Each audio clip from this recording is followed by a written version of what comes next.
Hello friends, myself Akhilesh Thakur. Once again before you through my YouTube channel Akhilesh Thakur Academy of Meaningful Experience. आज मैं शिक्षा शास्त्र से जुड़े एक टॉपिक एम्पैथी पर चर्चा करूंगा। इससे पूर्व मैं बताऊं कि इससे जुड़े हुए टॉपिक सिंपैथी है, जिसके बारे में सभी लोग परिचित हैं। सिंपैथी कविता भी चार्ल्स मैके की है, जो स्टूडेंट लाइफ में अक्सर लोग पढ़े होंगे, जिसमें दो अवस्था होती है कि एक अमीर व्यक्ति एक बीमार व्यक्ति के जीवन में आता है, वो उसको पैसे देता है, सोना देता है, वहाँ गोल्ड की चर्चा है। तो जो भी मटेरियलिस्टिक चीज़ उससे सहयोग करता है, लेकिन कोई काइंडली वर्ड उसको नहीं इस्तेमाल करता है, कोई अच्छा व्यवहार उसको नहीं देता है, अच्छी दृष्टि से नहीं देखता है, उसको लगता है कि मैं इसका बहुत बड़ा हेल्प कर रहा हूँ, उसके अंदर अहंकार झलकता है। तो उस अवस्था में जब व्यक्ति चंगा होता है तो पुनः उसके द्वारा दी हुई मटेरियलिस्टिक चीज़ों को लौटा देता है। उसे एक सुकून होता है कि मैंने कर्ज अदा कर दिया, अपने को हल्का महसूस करता है। दूसरी स्थिति में जब वह बीमार पड़ता है तो उसके सानिध्य में एक गरीब व्यक्ति आता है, जो दिन रात उसकी देखभाल करता है, उसकी सेवा करता है, उसे खिलाने पिलाने में मदद करता है, सारे कार्यों को देख रेख करता है। वह पुनः जब चंगा होता है तो वह सोचता है कि मैं इसे वापस करूं, इसका जो कर्ज है, इसने जो मुझे सहयोग किया है। वहाँ पर वह बेबस हो जाता है। वह सोचता है कि इसको कैसे वापस किया जा सकता है। तो वहाँ कवि ने लिखा है कि O gold is great but greater far is heavenly sympathy. तो उसी तरह से एक टर्म है एम्पैथी, जिसे हिंदी में हम तदनुभूति, समानुभूति कहते हैं।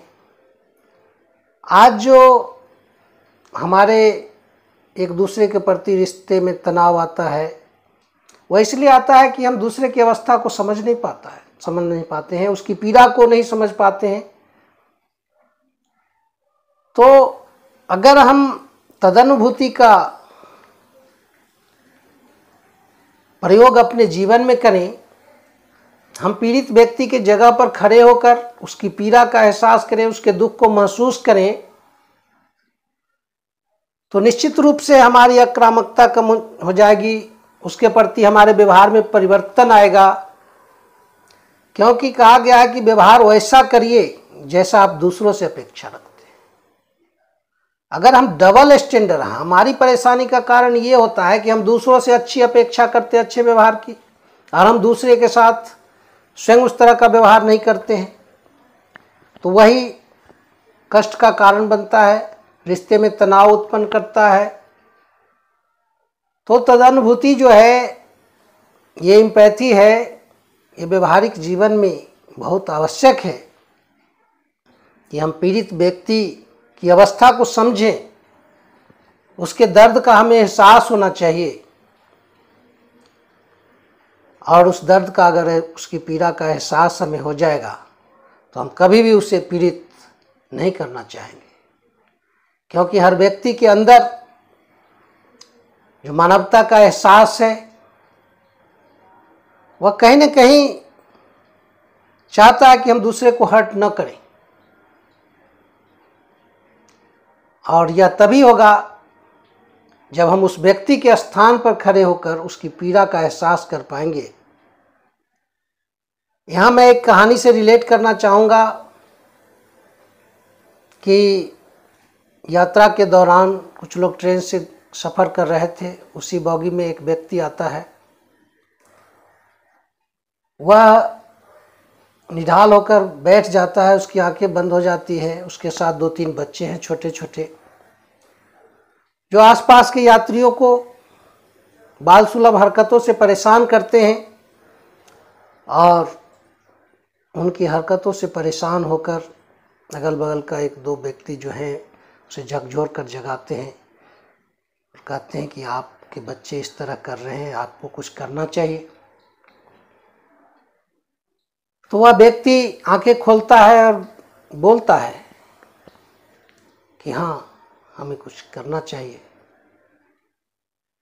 लेकिन मेरी स्थिति कुछ ऐसी है कि अभी मैं हॉस्पिटल से आया हूँ, जहाँ मेरी पत्नी और इन बच्चों की माँ का देहांत हो गया।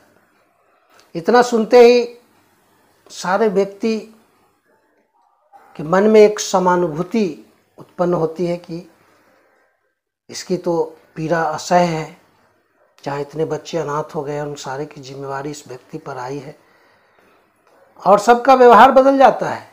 सारे लोग उन बच्चों से प्रेम करने लगते हैं, कोई उन्हें बिस्किट देने लगते हैं, कोई टॉफ़ी देने लगते हैं। वो चाहते हैं कि किसी तरह इसकी पीड़ा को कम किया जाए। तो ये समानुभूति जो है, यह हमारे व्यवहारों को परिवर्तित करता है, हमारे रिश्तों को बेहतर बनाता है, सामने वाले की स्थिति को हम समझ पाते हैं। तो ये अंडरस्टैंडिंग जो है, ये बहुत महत्वपूर्ण चीज़ है कि दूसरे की पीड़ा का एहसास हो जाना, उसके जगह खड़े होकर उसके कष्ट की अनुभूति कर लेना, और इस अनुभूति करने के बाद निश्चित रूप से इंसान के अंदर कहा गया है कि इंसान की आत्मा को जब झकझोरा जाता है तो उसे लगता है कि हमें क्या करना चाहिए।